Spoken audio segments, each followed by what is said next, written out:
Étude avec Shabbat, artisanat interdit le Shabbat et les lois liées au caractère sacré de cette journée. Donc on était à 3A, si Dieu veut.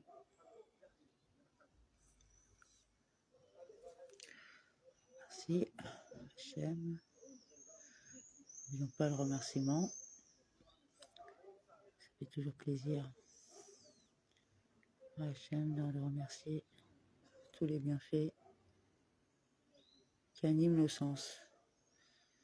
Ça, la vue, l'ouïe, le cerveau, le palais. Alors, DAF 3A. La première section de la Mishnah parle de cas dans lesquels celui qui accomplit les actions est exempté de punition par la loi de la Torah, et même par la loi rabbinique. Il est autorisé ab initio pour effectuer ces actions.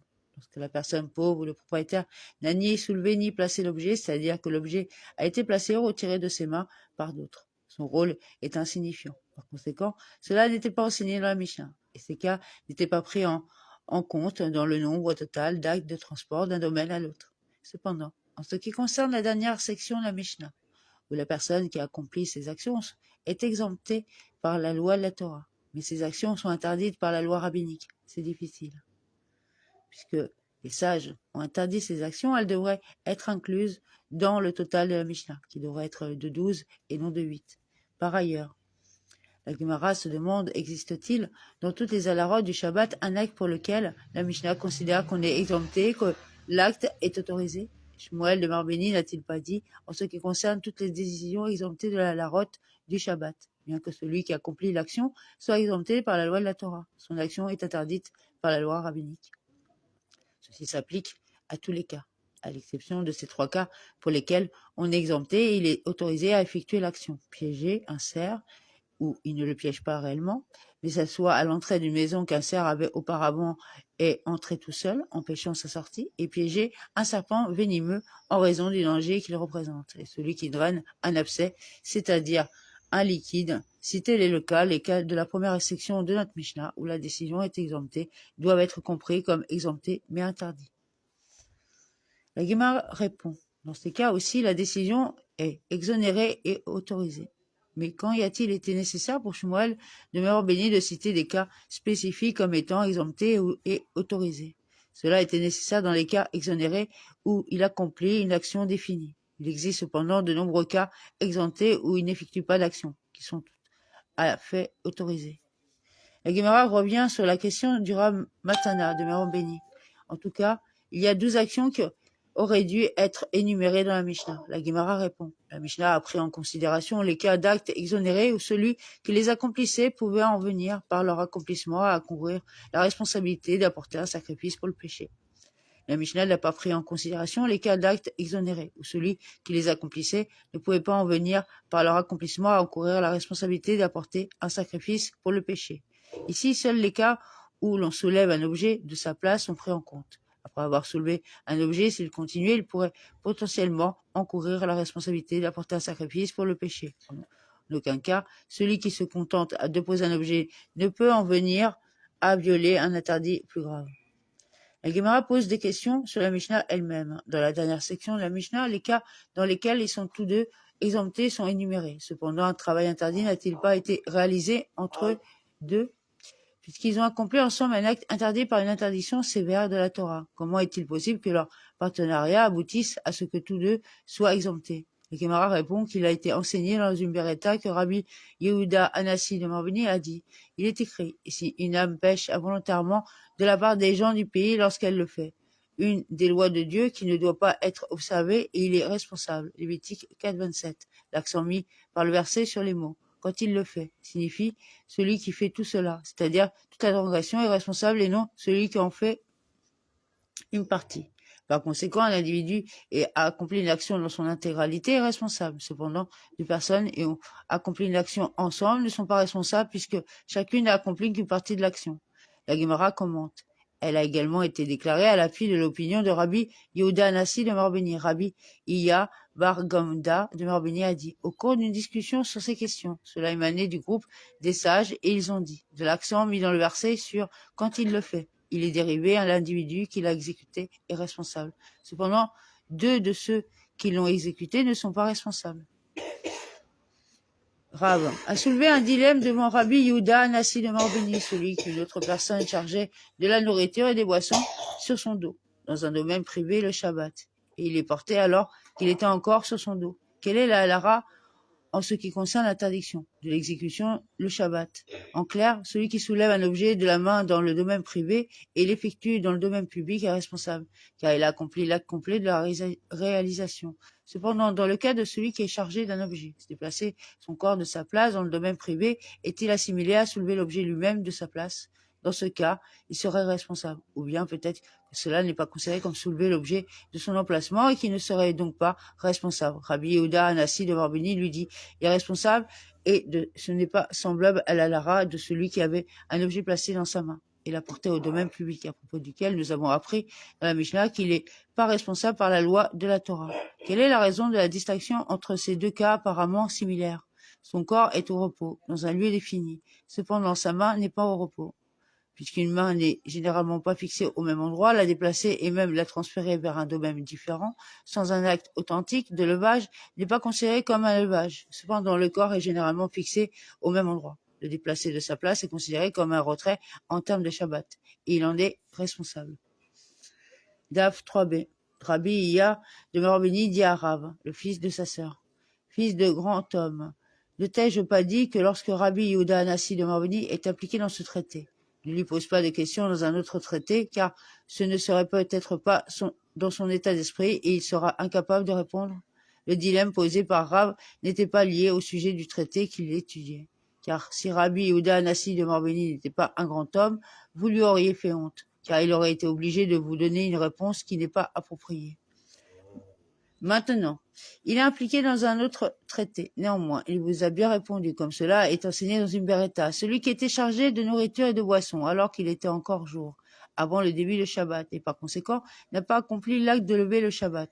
Et il a apporté les rentes publiques après la tombée de la nuit du Shabbat est responsable, puisqu'en règle générale, son corps est fixé au même endroit. Le déplacer est assimilé à soulever un objet, et il en est responsable.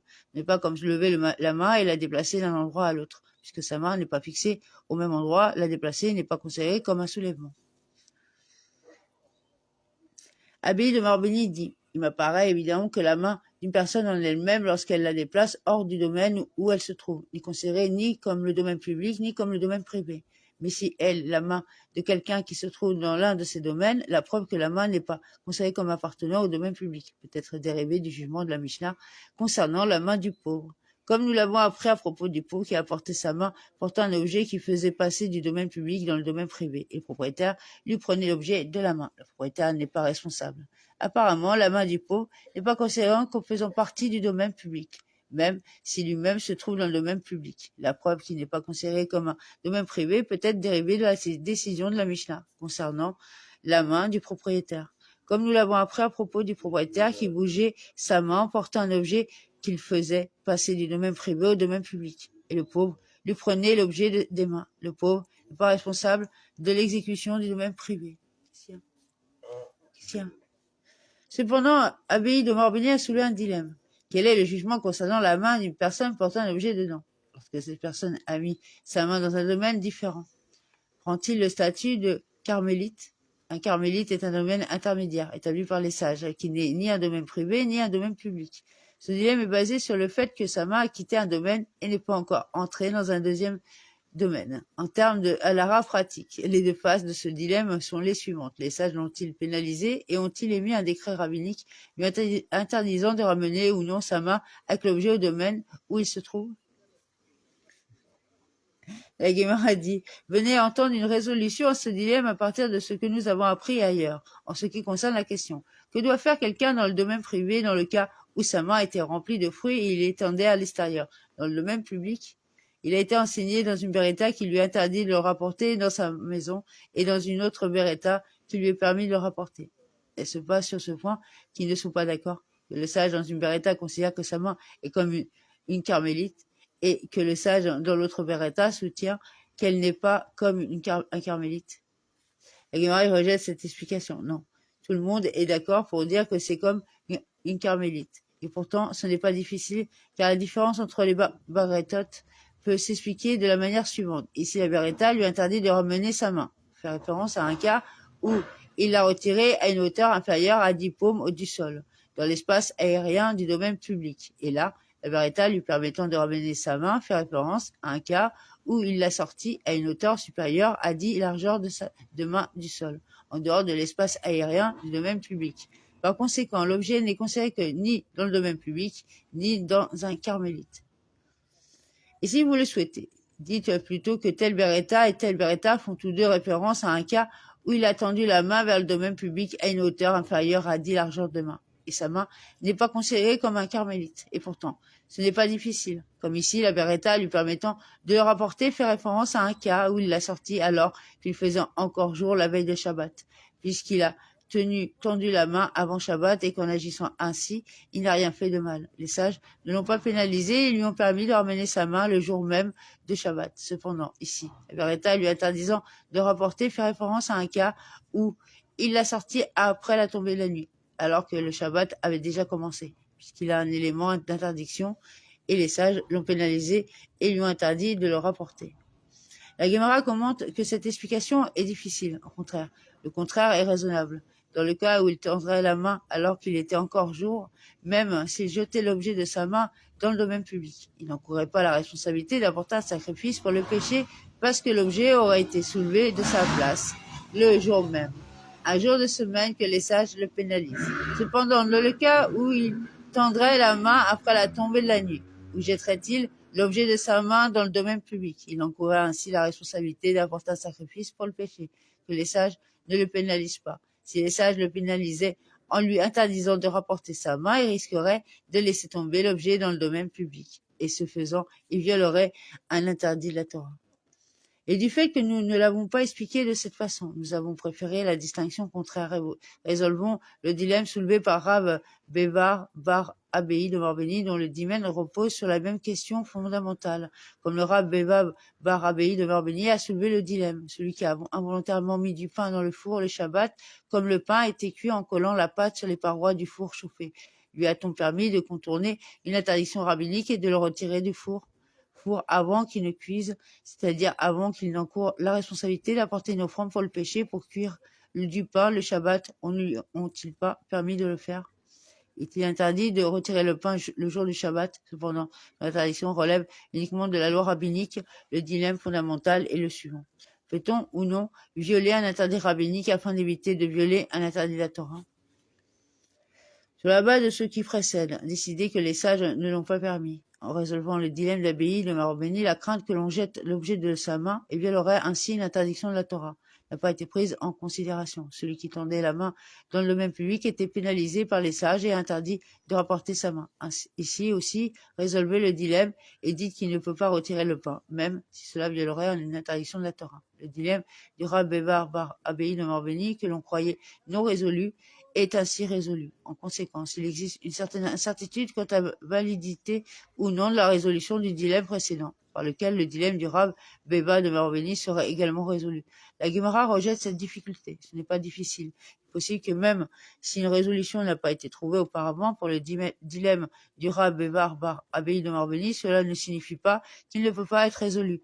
Et en effet, comme la preuve peut être apportée de la résolution de l'autre dilemme, résoudre ce dilemme également. Et si vous le souhaitez, dites plutôt, en fait, ne résolvez pas le dilemme, mais résolvez néanmoins la contradiction entre les Berétotes de la manière suivante. Ici, la Beretta qui a enseigné qu'il est permis de ramener la main fait référence à un cas où il a tendu involontairement. Là, le Beretta qui a enseigné qu'il est interdit de le rapporter fait référence à un cas où il l'a retiré intentionnellement. Lorsqu'il l'a retiré sans le vouloir, les sages ne l'ont pas pénalisé. Lorsqu'il l'a retiré intentionnellement, les sages l'ont pénalisé et lui ont interdit de le rapporter.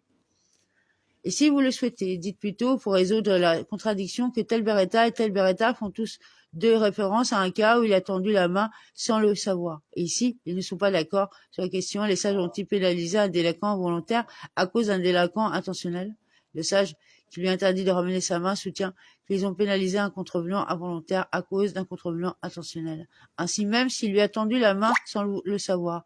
Ils l'ont pénalisé et lui ont interdit de se rapporter l'objet afin qu'il ne vienne pas le faire intentionnellement. Le sage qui lui permet de le rapporter soutient qu'il n'a pas pénalisé un contrevenant involontaire en raison d'un contrevenant intentionnel. Ils ne lui ont donc pas interdit de le rapporter. Et si vous le souhaitez, dites plutôt qu'en réalité, ils n'ont pas pénalisé un délinquant volontaire à cause d'un délinquant intentionnel. Et pourtant, ce n'est pas difficile. Il n'y a pas de contradiction. Ici, la beretta qui permet de le ramener fait référence au fait de le ramener dans la même cour où il se trouve. Donc, on continuera. Où je continue? Alors, voilà, on continuera demain. Donc, DAF 4A. Merci pour votre écoute. On aimerait des nouvelles, voilà. Ouais, des nouvelles. Les gens concernés qui vont se reconnaître. Bah oui. Voilà. Merci. Shavuot. Bon, vas-y. Ne vous inquiétez pas, il va s'en remettre, c'est juste un mal de dos. Ouais, bien sûr.